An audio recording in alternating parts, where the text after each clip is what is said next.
Allô? Non mais les gars, ça m'a tellement manqué de vous parler au travers du podcast. Je suis mais tellement heureuse d'être de retour et j'ai tellement de choses à vous raconter en fait. Ça fait un an que j'ai pas publié d'épisode de podcast. Le dernier en date, c'était exactement le 31 décembre 2024. Et puis en 2025, extinction des feux. Alors, pourquoi? Comment? On en parlera, sûrement, sûrement pas. Mais sache qu'en un an, il s'en passe des choses. Et vraiment, j'ai vécu tellement d'aventures, appris tellement de choses que je pense que je suis enfin prête à discuter de ces choses avec vous, à vous les offrir, à vous partager ces choses qui, je pense et je l'espère, vont vraiment vous faire grandir spirituellement, que vous soyez chrétien ou non, mais juste vous faire grandir dans votre réflexion de vie. Voilà, sachez que ce podcast est hyper important pour moi, c'est un format que j'aime beaucoup parce que ça me permet et ça m'a permis à une période de ma vie de m'exprimer plus en détail sur différents sujets de ma vie et il me permet vraiment de rester authentique, sans filtre et aussi d'être beaucoup plus proche de vous, ce que Instagram et les stories et les réels, etc., en fait ne permettent pas vraiment. Et avec la nouvelle direction qu'il prend actuellement, qui est assez spirituelle, et comme je sais qu'il y a à la fois des chrétiens et des non-chrétiens qui me suivent, qui m'ont écouté, qui m'écoutent encore. C'est important pour moi de dire que je veux vraiment que ce podcast soit pas juste un truc centré sur moi, sur ma personne, mais que ce soit vraiment un canal par lequel tu remarques la gloire de Dieu, sa puissance, son amour, etc., etc., parce qu'il est tellement merveilleux que je me dois en fait de témoigner de ce qu'il a fait dans ma vie. Et plus important encore pour moi, c'est de souligner que je reconnais et je veux que tu saches que je me place au-dessus de personne. Vraiment, je ne suis rien. Je ne suis pas une meilleure chrétienne que quelqu'un d'autre ou que quelqu'une d'autre. Je ne sais pas si ça se dit. Seulement, je crois que Dieu m'a appelé. Et la différence avec certains, peut-être, c'est que j'ai répondu oui à cet appel. Et me voici aujourd'hui. Mais on prendra le temps de développer tout ça plus tard. Je ne vais pas m'éparpiller maintenant. J'ai envie de passer au sujet du jour, voilà, qui est le changement. Pourquoi j'avais envie de parler de ça et pas d'autre chose aujourd'hui? Tout simplement parce que 2025 a été une année de changement pour moi, une année de repositionnement aussi, et ça beaucoup d'entre vous l'ont remarqué, que ce soit mes proches, mes amis, ma famille et vous, amis d'internet, c'est vrai, j'ai changé. Et est-ce que c'est une bonne chose? Est-ce que c'est une mauvaise chose? Bah, on va développer ça aujourd'hui. Alors oui, il est vrai aussi que le nom du podcast a lui aussi changé et on en parlera sûrement. Sûrement pas, je sais vraiment pas. Mais là aujourd'hui, je veux pas faire de ce premier épisode un épisode où tu vois, je justifie le changement de nom. Franchement, c'est vu et revu et en vrai, on s'en fiche. Voilà. En vrai, on s'en fiche parce que ce qui compte, c'est ce que j'ai à dire dans cette nouvelle ère du podcast, beaucoup plus que ce qu'il devient, beaucoup plus que son nom, beaucoup plus que son intitulé, sa description, bref. Je préfère directement reprendre avec un épisode où on aborde un vrai sujet. Et du coup, on va parler du changement aujourd'hui. Parce que au final, qu'est-ce que c'est que le changement? Parce que en vrai, le changement, c'est pas juste arrêter certaines habitudes, c'est pas juste en adopter de nouvelles, c'est pas seulement se maquiller peut-être autrement, changer de coiffure, changer de style, arrêter de dire certaines choses, arrêter de faire certaines choses. Je pense que ce qui fait qu'un vrai changement existe, c'est la transformation intérieure. Vous me direz si vous êtes d'accord. Du coup, on va faire un bond dans le passé. Vous avez devant vous une jeune fille qui n'a pas confiance en elle, une jeune fille qui doute de tout ce qu'elle fait, qui cherche constamment l'approbation des autres et qui au final a peur de ne jamais être assez. Cette jeune fille est parfois colérique, mais c'est pas juste de la colère comme ça gratuite. Cette colère vient souvent de la frustration, de l'injustice qu'elle ressent dans sa vie, ou aussi parfois et souvent des blessures qu'elle n'a pas encore apprises à penser, qu'elle n'a pas encore apprises à gérer. C'est une jeune fille qui vit beaucoup dans l'anxiété, qui a peur de l'avenir, peur de l'échec, peur du regard des autres. Et même quand tu as l'impression que tout va bien à l'extérieur, bah en fait à l'intérieur il y a un stress constant, un bruit constant dans la tête, des voix qui disent et si j'arrivais pas, et si je déçois, et si je ne suis pas assez bien. Vous avez devant vous une fille qui porte beaucoup de rancœur, qui a du mal à pardonner, qui se compare souvent aux autres et qui garde en fait en elle cette idée qu'elle doit tout prouver pour mériter en fait l'amour ou la reconnaissance de sa famille, de ses amis, de son petit ami, enfin, des compagnons amoureux qu'elle va rencontrer sur son chemin. Et vraiment, c'est une jeune fille qui a un gros manque de pardon, non seulement envers les autres, mais encore plus et surtout envers elle-même. Une jeune fille qui souffre de dépendance affective, qui a besoin d'être validée, rassurée, aimée par les autres pour se sentir exister. Une jeune fille qui a peur de la solitude, du coup, elle sort souvent. Elle est toujours accompagnée par des gens qui ne sont pas forcément des bonnes personnes. Une jeune fille qui fait souvent passer les désirs et besoins des autres avant les siens, au détriment de sa paix intérieure. Une jeune fille qui est impulsive, qui prend des décisions sur le moment, parfois pour combler un vide ou se prouver qu'elle est capable, mais qui finit souvent par regretter. Une jeune fille qui peut être aussi un petit peu jalouse, envieuse, parce qu'elle a l'impression qu'elle ne sera jamais à la hauteur, en fait, pour ses proches, pour ses amis, pour sa famille, et qui finit au final par oublier en fait de voir ses propres forces et ses qualités parce qu'elle estime qu'elle n'a pas en fait de force et qu'elle n'a pas de qualité. Vous avez devant vous une jeune fille qui est très très très sensible et qui a du mal à accepter cette sensibilité. Un mot, un regard, une situation peut l'affecter très profondément et elle peut être jugée trop chez certains.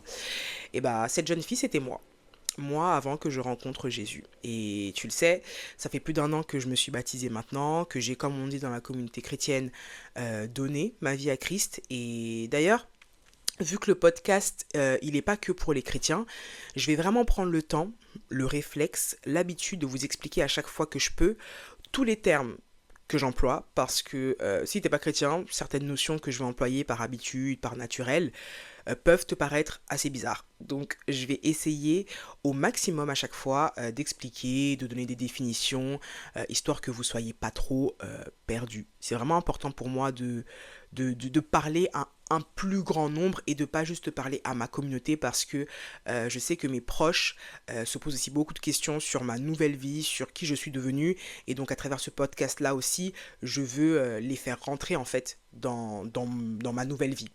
Tout le monde peut être chrétien en vrai. Je peux être chrétienne parce que mes parents le sont, je peux être chrétienne parce que je crois en Dieu, en Jésus, mais pour moi, on est vraiment chrétien lorsqu'on pratique. Et donc, tu peux pas dire je suis footballeur, mais tu touches jamais à un ballon. Et donc pour moi, comment est-ce que je peux décrire donner sa vie à Christ? C'est qu'en fait, pour moi, tu es chrétien lorsque tu gardes les commandements de Dieu, donc ce qui est écrit dans la Bible, ce qu'on appelle la parole de Dieu, et que tu les gardes dans ton cœur. Et que surtout, tu les appliques dans ta vie quotidienne. Du coup, donner sa vie à Christ, pour moi, et je pense pour certains et pour beaucoup, je l'espère, c'est prendre la décision, par amour au final, pour lui, en fait, de lui confier ta vie. C'est vivre pour lui et par lui. C'est dire, Seigneur Jésus, je ne veux plus marcher selon mes envies, selon mes blessures, selon mes impulsions, selon mon cœur, mais selon ton cœur, selon ta volonté, qui est écrite dans ta parole. Voilà ce que c'est que donner sa vie à Christ.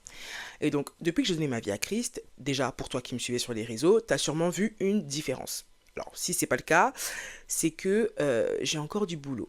Et si c'est le cas, gloire à Dieu, parce que ça veut dire que le Saint-Esprit qui habite en moi agit et qui fait son travail. Même si j'en doutais pas, mais les fruits, tu vois, prouvent que le Saint-Esprit agit en moi. Et donc, déjà sur les réseaux sociaux, il y a pas mal de choses qui ont bougé. Mon contenu, c'était beaucoup du lifestyle, de la mode, de la beauté. Je partageais ma vie, comme beaucoup de filles, au final, tu vois, qui ont mon âge. Mais bon, c'était quand même un lifestyle où je postais quand même des photos en lingerie, en maillot de bain, même si je disais que c'était pour le travail, c'était quand même ça, tu vois. Je postais des tenues très décolletées quand je sortais en boîte, très très courtes. C'est subjectif, tu vois, mais je postais des stories de soirées, de sorties, de moments où je buvais, où je m'amusais. Et attention, je ne juge personne parce que j'étais cette fille-là, tu vois. Mais aujourd'hui, je me rends compte que ça ne m'apportait mais rien de bon. Parce qu'au final, j'étais malheureuse. C'était juste l'état en fait de mon cœur à ce moment-là, comme je l'ai décrit plus tôt, rempli d'amertume, de colère, de manque de confiance en moi. Et je sais que ce que je dis là va parler à quelqu'un qui m'écoute, parce que tu sais, t'as beau boire, t'as beau fumer des trucs, sortir à outrance, coucher à gauche à droite, t'as beau essayer de remplir le vide que tu ressens dans ton cœur avec tout ça, mais quand t'enlèves tout ça et que tu n'as plus tout ça et que tu rentres chez toi, tu te retrouves seul face à toi-même, bah t'es pas mieux. Tu redeviens triste, le vide est toujours là, cette insatisfaction est là jusqu'à la prochaine sortie, jusqu'au prochain rendez-vous, jusqu'à la prochaine rencontre. Et le bonheur que tu croyais avoir, tu te rends compte qu'en fait c'est un bonheur de courte durée. Et c'est pour ça que beaucoup de gens cherchent toujours, passent une éternité à chercher en fait le bonheur. Ils passent d'une relation à l'autre, d'une habitude à une autre, en se demandant pourquoi ils ne se sentent jamais vraiment comblés. Et la vérité, et là je parle français, c'est que la solution ne se trouve pas dans ce monde. Franchement, j'y étais, tu vois.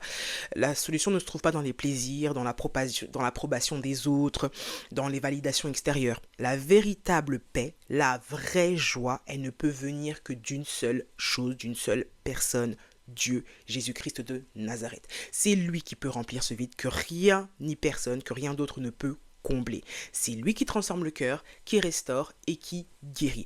Et vous savez, Blaise Pascal, qui est un philosophe du XVIIe siècle, il disait: il y a dans le cœur de l'homme un vide en forme de Dieu que seul Dieu peut combler.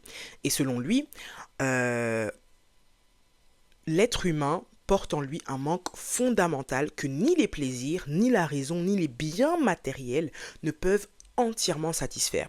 Et ce vide renvoie à une quête de sens et d'absolu que Pascal, lui-même, qui est quand même un scientifique, identifie à Dieu.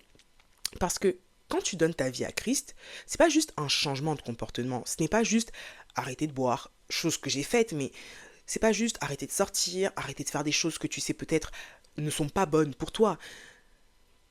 Quand tu donnes ta vie à Christ, c'est un changement de cœur qui doit s'opérer. C'est là où le vrai bonheur se trouve. Ce n'est plus toi qui essaie de te combler, mais Dieu qui vient remplir ce vide en toi. Et je te le dis avec expérience, ça fonctionne. C'est pas une théorie, c'est pas un truc que j'ai inventé, c'est un truc que j'ai expérimenté. C'est pas un discours, c'est une vérité que j'ai vécue. Ce vide, cette insatisfaction, cette tristesse qui revient toujours quand tu te fies et quand tu te reposes sur tes propres forces, elle disparaîtra toujours. Alors que quand tu la confies à Dieu, elle est éternelle. Le bonheur n'est plus temporaire, il devient durable. Parce qu'il ne dépend plus des circonstances ou des relations ou des validations humaines. Il dépend de celui qui ne change jamais. Et dans Hébreux chapitre 14 verset 8, il est dit: Jésus-Christ est le même hier, aujourd'hui et éternellement. Et donc aujourd'hui, vous l'avez vu, mon contenu est le même, mais la forme a changé. Parce que je parle toujours de ma vie, je partage toujours mon quotidien, mes routines, mes vlogs, mes outfits, mes moments simples au final. Je reste une fille qui aime la mode, qui aime se sentir belle, qui aime créer, qui aime raconter, qui aime montrer. Ça, en soi, ça n'a pas disparu, tu vois. Mais la différence, c'est l'intention que je mets derrière. On va dire que j'essaie de ramener la notion d'influenceuse, d'influence, à son origine et surtout à lui donner un véritable sens. Et c'est très important pour moi parce que aujourd'hui, je ne me vois pas juste vous partager mon assiette, même si je le fais, sans que derrière j'y apporte quelque chose qui va vraiment vous servir, qui va vraiment vous aider à changer, à vous rendre plus heureux. Je veux plus influencer comme avant. Aujourd'hui, à travers mon contenu, pardon, je veux que les gens voient Christ. Je veux que les gens voient que Dieu est la solution, que Dieu soit honoré.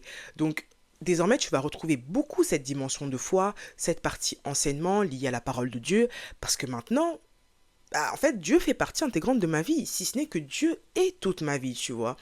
Et comme je vous disais tout à l'heure, le changement, c'est pas juste arrêter certaines habitudes ou en adopter de nouvelles, c'est pas seulement se maquiller autrement, changer de style ou arrêter de dire bah, des gros mots.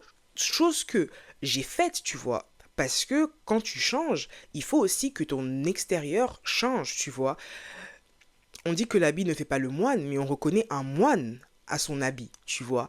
Et dans Galates chapitre 2, verset 20, il est dit, j'ai été crucifié avec Christ, ce n'est plus moi qui vis, c'est Christ qui vit en moi.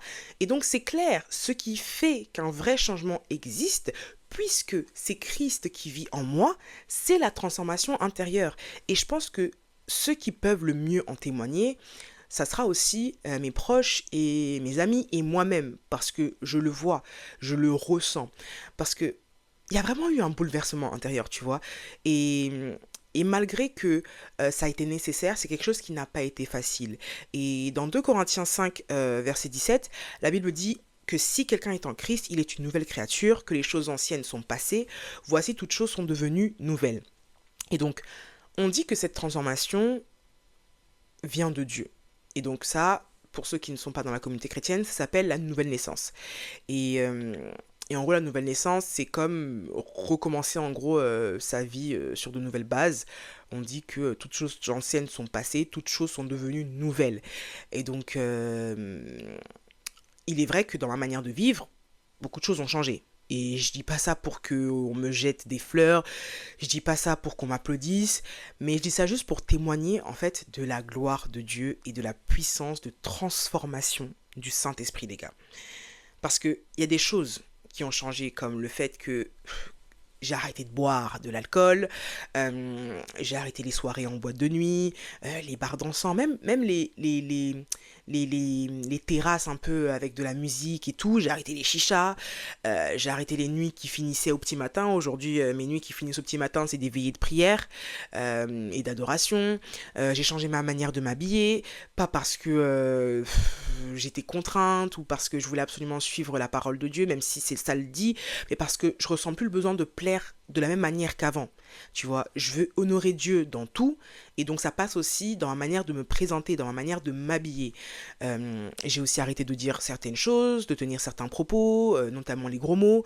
J'ai arrêté de coucher à gauche à droite, même si j'étais pas non plus une folasse, voilà. Mais je vis dans l'abstinence complète, par conviction et par paix intérieure. Croyez-moi, s'abstenir, ça vous protège de pas mal de choses. On a l'impression que le Seigneur, il nous punit en nous disant de ne pas nous donner à n'importe qui, de préserver son corps. Mais croyez-moi, ça protège pas mal. Voilà, tout n'est pas une raison en fait de se battre. Voilà. Et donc mes semaines tournent autour de Dieu, de l'Église. Je sers, je prie, j'apprends, je grandis. Et en fait, je pourrais continuer, mais le plus gros travail, il a été dans mon caractère, les gars. Ah, le plus gros travail, il a été dans l'état de mon cœur, dans mes pensées, dans mon esprit. Et je le répète, mais parce que c'est une dinguerie en fait. Avant, j'étais souvent guidée par mes émotions.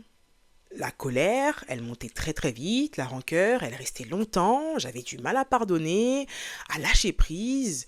J'avais tout le temps des pensées dans ma tête qui étaient très brillantes, qui prenaient beaucoup de place. Il y avait beaucoup d'anxiété, beaucoup de peur. Et la peur, franchement, la peur, c'était ma hantise. Mon cœur, il était fatigué. Fatigué de chercher l'amour au mauvais endroit, fatigué de vouloir combler des vides avec des choses, des personnes, des situations qui ne faisaient que soulager, oui, mais soulager temporairement. Aujourd'hui, je suis mieux, tu vois, genre, même mes rapports avec ma famille, ça a changé, je suis plus patiente, je suis plus douce, je suis moins dans la réaction, je suis plus dans le discernement, j'ai appris à me taire parfois, chose qui était très très très difficile, j'ai appris à prier avant de répondre, j'ai appris à laisser Dieu défendre ce qui, pour moi, était important, ce que je voulais défendre par mes propres forces, mes pensées sont beaucoup plus paisibles, elles sont pas parfaites, hein, mais elles sont gardées. Et quand l'anxiété arrive, quand je me sens surmenée, stressée, en fait, ça prend pas toute la place. Et quand la colère, elle monte, en fait, ça va plus diriger en fait mes actions. Je suis moins impulsive. Mon cœur est juste plus libre, plus léger. Et vraiment, j'ai appris à pardonner, pas parce que c'était facile, mais parce que je voulais plus vivre prisonnière des gens, en fait. Et franchement, ça n'a pas été facile et vous allez me demander, mais comment t'as fait? Bah, en fait, c'est Dieu. C'est Dieu, je fais que le dire depuis le début. C'est la puissance du Saint-Esprit qui est là, tu vois. Parce que j'aurais jamais pu me transformer comme ça intérieurement par mes propres forces. C'est vraiment le Saint-Esprit qui habite en moi, qui a agi, qui m'a convaincu, qui m'a corrigé, qui m'a restauré. Et ça, jour après jour. Et la parole de Dieu le dit dans Philippiens. Car c'est Dieu qui produit en vous le vouloir et le faire selon son bon plaisir. C'est pour ça que quand je parle de changement, je parle pas juste de règles, d'interdits ou de comportements. Je parle vraiment d'un cœur renouvelé, d'un esprit rééduqué, d'une identité restaurée. Et ça, pour moi, c'est le miracle de la nouvelle naissance. Et j'estime que pour moi, c'est que le début et que je ne vais faire qu'évoluer, d'aller de gloire en gloire. Et la parole nous dit euh, dans Éphésiens chapitre 4 versets 22 à 24, débarrassez-vous du vieil homme, renouvelez-vous dans l'esprit de votre intelligence et revêtez-vous l'homme nouveau, créé selon Dieu, dans la justice et la sainteté de la vérité. Et, euh, et j'utilise ce verset pour vous dire que c'est quelque chose de nécessaire, c'est ce que la parole de Dieu nous demande, nous encourage à faire. Mais c'est pas facile. Parce que avant d'arriver à ça, c'était vraiment des combats. C'était la guerre, c'était chaud, c'était hard comme on dit. C'était plusieurs mois de pleurs, de remise en question, de peur, de manque de lâcher prise, de baisse de foi, de brouillard. Non, vraiment, c'était chaud. Pendant cette période où tu dois te débarrasser de ce vieil homme, j'étais perdue parce que je savais plus qui j'étais. Parce que le principe même de donner sa vie à Christ, c'est d'abandonner en fait cette ancienne vie, c'est d'abandonner ce vieil homme. Et c'est pas juste prendre de nouvelles habitudes ou arrêter certaines choses. C'est vraiment beaucoup plus profond que ça. C'est ça le changement, tu vois. C'est devoir faire face à une nouvelle identité. Et c'est hyper bizarre parce que c'est même pas une identité que toi tu vas choisir, tu vois. C'est une identité que Dieu te révèle petit à petit à travers justement cette mort à soi-même, ce ménage en fait que tu fais, c'est une identité que tu ne connais pas. C'est apprendre à connaître, parce que apprendre à connaître une nouvelle personne, c'est une chose, mais au final, cette personne, à la fin de la journée, elle rentre chez elle et toi, tu rentres chez toi.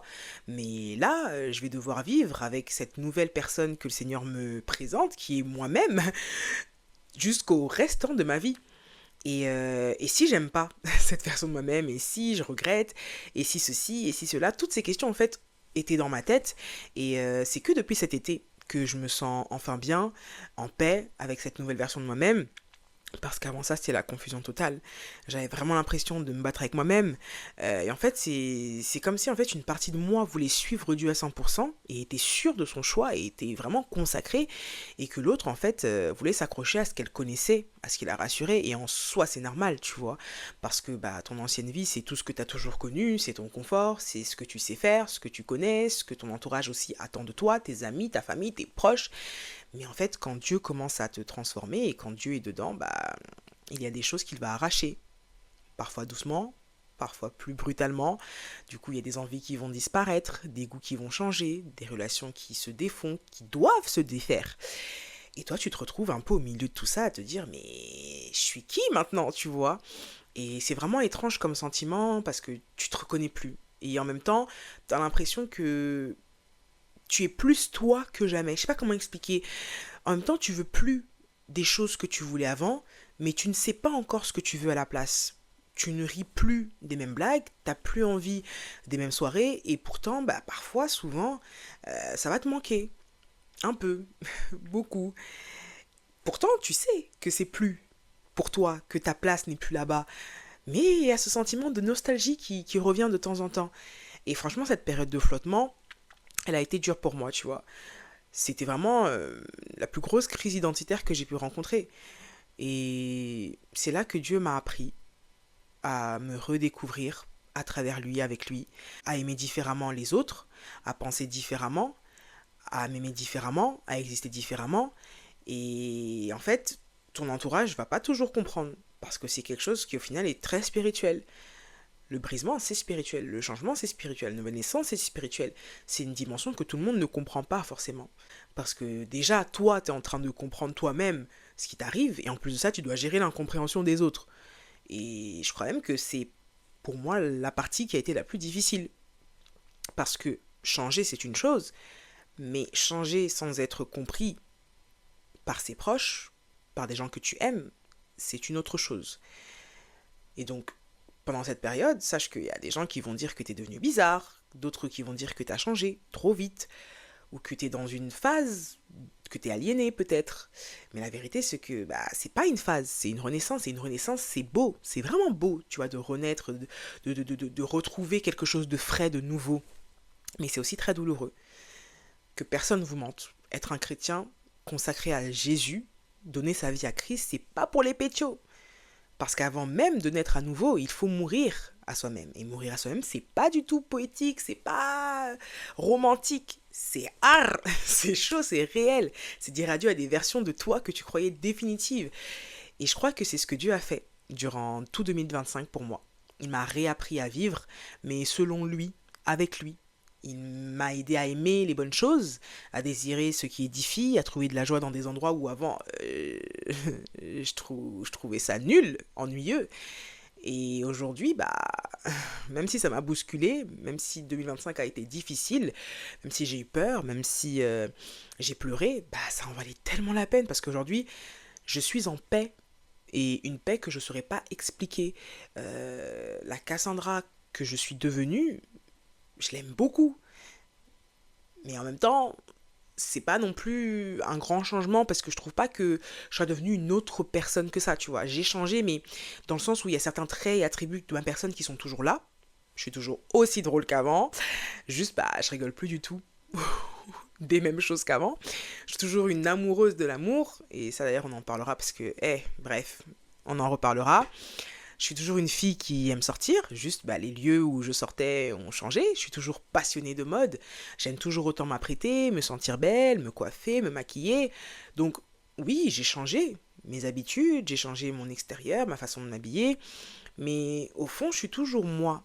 Sauf que maintenant, je suis une moi un peu version restaurée, version Jesus Christ, mieux alignée, plus apaisée, plus consciente aussi de ma valeur. Et en fait, j'ai l'impression que c'est un changement, mais que c'est pas vraiment un changement, mais plus un retour à celle que j'étais destinée à être. Et en fait, la dernière fois, je méditais, je réfléchissais et je me disais que dans la Bible, il est écrit que Dieu nous connaît depuis le ventre de notre mère.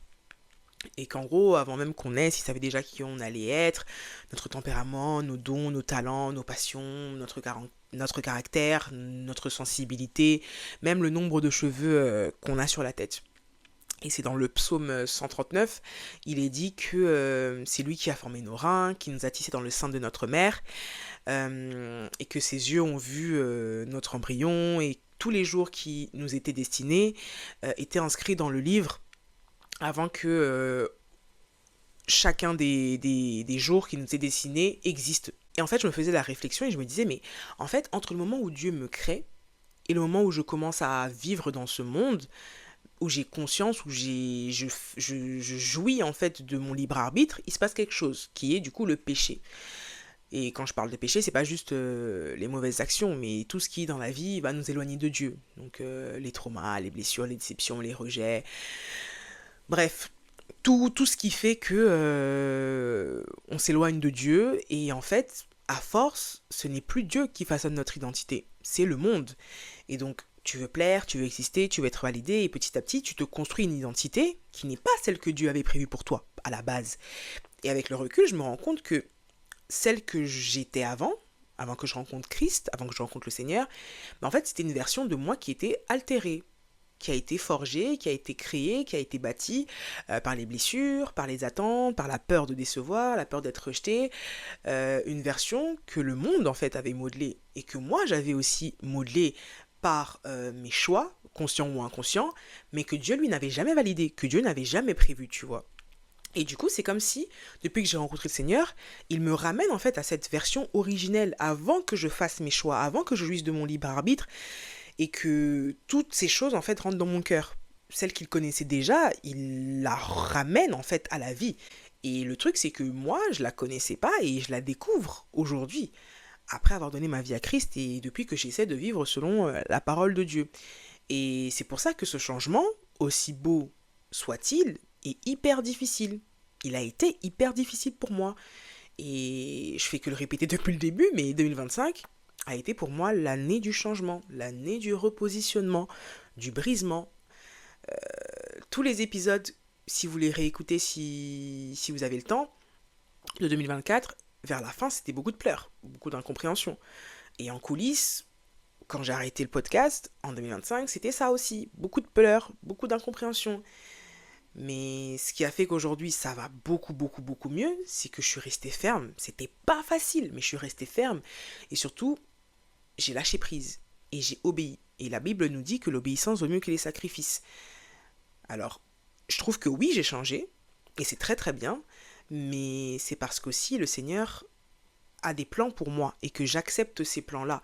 Il m'appelle à de grandes choses. Et pour cela, j'ai compris qu'il fallait que je change, qu'il était nécessaire que je change et qu'il était nécessaire que je me laisse changer et que je continue de me laisser changer, tu vois. Et donc, pourquoi le podcast aussi change de nom? C'est tout simple. The Overthinker est né en mars 2024, dans une saison très précise de ma vie, une saison où j'avais besoin de parler, d'extérioriser ce que j'avais sur le cœur, de déposer ma peine quelque part. Et comme je suis une personne qui parle énormément, et que à ce moment-là je me sentais très très seule aussi, j'avais besoin de me sentir comprise. Et aussi de faire comprendre à celles et ceux qui traversaient des épreuves similaires aux miennes, qu'ils n'étaient pas seuls. Et donc, The Overthinker, c'était vraiment l'état d'esprit que j'avais à ce moment-là. Donc, celle qui pense trop, remplie d'anxiété, qui doute, qui lutte, qui s'inquiète en permanence, qui stresse, the overthinker. Et à cette époque-là, c'était ça, en fait, ma vie. C'était ça, l'état de mon cœur, l'état de mon âme, en fait. Et j'avais envie de revenir sur le podcast. Et donc, pendant un moment de méditation, alors que je demandais au Seigneur si je devais reprendre The Overthinker, et surtout quand, et comment, et pourquoi, il m'a conduit dans le livre de Romains. Et là, j'ai lu du coup Romains 8, versets 28 à 30, qui dit nous savons du reste que toute chose concourt au bien de ceux qui aiment Dieu, de ceux qui sont appelés selon son dessein, car ceux qu'il a connus d'avance, il les a aussi prédestinés à être semblables à l'image de son Fils, afin que son Fils fût le premier-né entre plusieurs frères, et ceux qu'il a prédestinés, il les a aussi appelés, et ceux qu'il a appelés, il les a aussi justifiés, et ceux qu'il a justifiés, il les a aussi glorifiés. Et là, en fait, mes yeux, ils ont fait « Ah !» et mon cœur, il a fait « Ah !» et j'ai compris quelque chose à travers cette parole, c'est meuf, pourquoi tu t'inquiètes? Pourquoi tu stresses? Parce que je stressais avant Christ, mais quand je suis arrivée à Christ, je stressais aussi. Et je me disais, mais attends, mais t'as donné ta vie à Christ ou pas? À ce moment-là, à partir de là, en fait, c'est plus ton dos. Genre, c'est plus à toi de porter la peur, les épreuves, l'incertitude, parce qu'en fait, tout concourt à ton bien. Même les moments difficiles concourent à ton bien. Et même si le pire arrive, parce que je faisais que imaginer le pire, même si t'as des luttes, même si t'as des épreuves, et même si t'as des pensées qui t'envahissent, c'est pas inutile. Parce que Dieu va les utiliser pour te façonner en fait. Et c'est là où en fait j'ai lâché prise et c'est là où j'ai trouvé le nom en fait du podcast. Et j'ai compris qu'en fait j'étais pas appelée à stresser, j'étais pas appelée à m'inquiéter, j'étais appelée à témoigner, à partager ce que le Seigneur fait dans ma vie avec vous. Et du coup, c'est exactement ce que va devenir le podcast, même s'il était déjà dans un sens. Mais je vais continuer en fait à partager mes expériences avec honnêteté et vulnérabilité, afin qu'à partir de mon parcours, vous puissiez trouver des clés pour vous relever, pour comprendre la vie, l'appel que Dieu a sur vous et avancer. Ce podcast, c'est vraiment pour celles et ceux qui ont accepté l'appel de Dieu sur leur vie, mais qui se sentent perdus, fatigués, incompris, seuls aussi. Je pense que c'est le podcast que j'aurais aimé avoir au début de ma marche avec Christ, et même maintenant en fait, pour me sentir moins seule, mieux comprise et encouragée en fait à continuer, parce que mon pasteur il dit souvent que, pasteur Eric, il dit souvent que la vie chrétienne c'est un marathon. Donc attendez-vous à courir avec moi. On va explorer les Écritures, les épreuves de la vie ensemble et ce que cela signifie surtout de marcher avec Jésus au quotidien, dans la vraie vie, pour rentrer ensemble dans notre appel. Et donc, ça va pas être facile. On va faire ce chemin ensemble Et je crois qu'on est tous appelés, mais encore faut-il répondre à cet appel. À très très vite, que Dieu vous bénisse. Ciao!